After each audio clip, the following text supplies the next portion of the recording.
Who has insulted Dr. Babasaheb Ambedkar in real sense? Recently, you must have heard how Amit Shah has insulted Dr. Babasaheb Ambedkar. ये fashion हो गया है अम्बेडकर अम्बेडकर अम्बेडकर अम्बेडकर अम्बेडकर अम्बेडकर इतना नाम अगर भगवान का लेते तो 7 जन्मों तक स्वर्ग मिल जाता.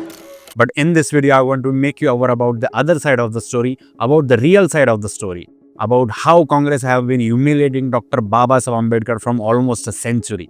Congress did not support the Mahad Satyagraha of Ambedkar as Mahatma Gandhi used to believe in Varna system. But Swatantraveer Savarkar supported Ambedkar's fight against untouchability. Congress had decided to boycott Simon Commission in the year 1928. But Ambedkar decided to cooperate with Simon Commission for the betterment of depressed classes. At that time, he was called as the anti-national by the Congress. Ambedkar had exposed Mahatma Gandhi in his BBC interview about how he and his Congress party exploited ex-untouchables for their political gain.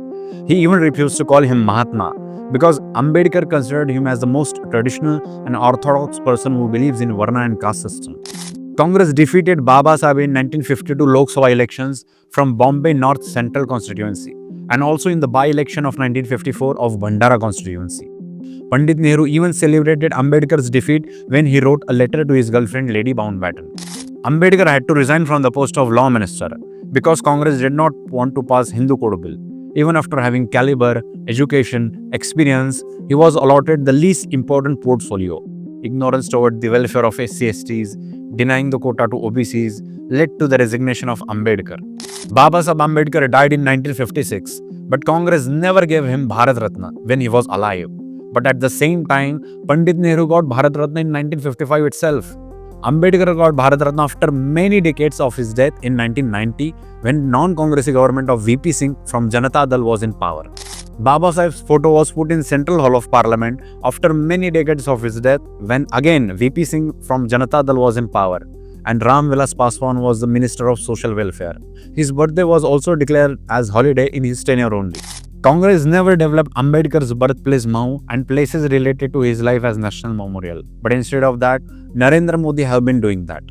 Neo-Buddhists got the benefit of reservation when again non-Congress government came to power in 1990. From 2006 to 2012, 11th Standard book had this cartoon which was criticizing Ambedkar over his slow pace of writing a constitution. And you can clearly see Nehru using Hunter over Ambedkar. What to place and what not to place in these books was solely the decision of Congress government. But that is only how they looked upon the Babasaheb Ambedkar. But fortunately, this cartoon was removed due to the efforts of Mayawati, Ram Vilas Paswan, BJP's Thawarchand Gehlot and Prakash Javadekar and many others. For making of the Gandhi film, Indira Gandhi ji gave $10 million to the makers and script was scrutinized by the central government. They showed only Gandhi and Nehru as hero and others as mere a side character. But the film on Dr. Babasaheb Ambedkar came after a very long time in 2000 as it was funded by the Maharashtra Shiv Sena BJP government and then Central Social Welfare Ministry. At that time, Vajpayee was the PM. This film was again re-released in theatres on 2016. Congress never propagated the ideas and the thoughts of Ambedkar. Rather, they obstructed this. Until all these years, Congress never celebrated the Constitution Day of 26 November. This National Festival of Constitution Day was started from the tenure of Narendra Modi. So that is how Congress insulted Dr. Babasaheb Ambedkar until all these years. But recently, Congress has been taking his name repetitively and they are not speaking a single word about their actual forefathers Gandhi and Nehru. Now they have completely hijacked the Ambedkarite politics from Ambedkarite's claw, which is more insulting than what they have been doing all these years. Honest enemy is always better than the enemy who is disguising as your best friend. It's fine if somebody finds Amit Shah's remark as offensive, but I would like to request you to watch the complete video of his speech in Lok Sabha.